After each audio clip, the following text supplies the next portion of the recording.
ನಮಸ್ಕಾರ ಪ್ರೇಕ್ಷಕರೇ ಮತ್ತು ಅಭ್ಯರ್ಥಿಗಳೇ, ನಮ್ಮ ಚಾನಲ್ಗೆ ಸ್ವಾಗತ. ಕಾಲೇಜು ಶಿಕ್ಷಣ ಇಲಾಖೆ ವತಿಯಿಂದ ಏನಾಗ್ತಾ ಇದೆ ಅಂತಂದರೆ, ಈ ಅತಿಥಿ ಶಿಕ್ಷಕರನ್ನು ಉಪನ್ಯಾಸಕರನ್ನ ಭರ್ತಿ ಮಾಡ್ಕೊಳ್ಳಿಕ್ಕೆ ಏನು ಒಂದು ಪ್ರಕ್ರಿಯೆ ಇತ್ತು ಅದು ಎಕ್ಸ್ಟೆಂಡ್ ಆಗ್ತಾ ಹೋಗ್ತಾ ಇದೆ.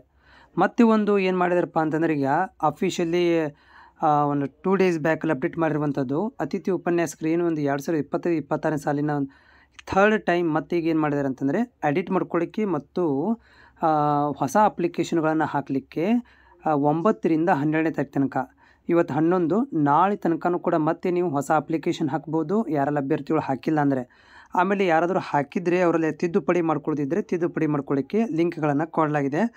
ಅಭ್ಯರ್ಥಿಗಳು ಅಫಿಷಿಯಲಿ ಹೋಗಿ ಈ ಒಂದು ಏನಪ್ಪ ಅಂದ್ರೆ ಕಾಲೇಜುಗಳಿಗೆ, ನೀವು ಪದವಿ ಕಾಲೇಜುಗಳಿಗೆ ಮತ್ತು ಸಂಸ್ಕೃತ ಮತ್ತು ಚಿತ್ರಕಲಾ ಕಾಲೇಜುಗಳಿಗೆ ಅಪ್ಲಿಕೇಶನ್ ಹಾಕಬೇಕನ್ನೋರು ಎಡಿಟ್ ಮಾಡ್ಕೊಳ್ಬೋದು. ಮತ್ತು ಏನು ಮಾಡ್ಬೋದು ಅಂತಂದರೆ, ಇಲ್ಲಿ ಹೊಸ ಅಪ್ಲಿಕೇಶನ್ಗಳನ್ನು ಯಾರು ಹಾಕಿಲ್ಲ ಅಂಥವ್ರಿಗೆ ಅಪ್ಲಿಕೇಶನ್ ಓಪನ್ ಇದೆ, ತಿದ್ದುಪಡಿ ಮಾಡ್ಕೊಳ್ಳೋದು ಆ್ಯಸ್ ವೆಲ್ ಆ್ಯಸ್ ಹೊಸ ಅಪ್ಲಿಕೇಶನ್ ಎರಡೂ ಓಪನ್ ಇದ್ದಾವೆ. ಅಭ್ಯರ್ಥಿಗಳು ಹೋಗಿ ನಾಳೆ ತನಕ ಟೈಮ್ ಇದೆ, ಹೋಗಿ ಅರ್ಜಿಗಳನ್ನು ಸಲ್ಲಿಸ್ಬೋದು.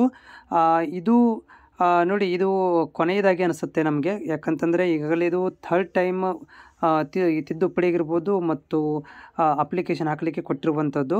ಇದು ಪ್ರಭಾರದ ಆಧಾರದ ಮೇಲೆ, ವರ್ಕ್ಲೋಡ್ ಆಧಾರದ ಮೇಲೆ ಈ ರೀತಿಯಾಗಿ ಇವರು ಡೇಟ್ಗಳನ್ನು ಎಕ್ಸ್ಟೆಂಡ್ ಮಾಡ್ತಾ ಹೋಗ್ತಾ ಇದ್ದಾರೆ. ಇದು ಕೊನೆಯ ಅವಕಾಶ ಅಂತ ನನಗನ್ನಿಸ್ತಾ ಇದೆ ಈ ವರ್ಷದ್ದು. ಬೇಗ ಯಾರೆಲ್ಲ ಅಪ್ಲಿಕೇಶನ್ ಹಾಕಿಲ್ಲ ಹಾಕಿಬಿಡಿ.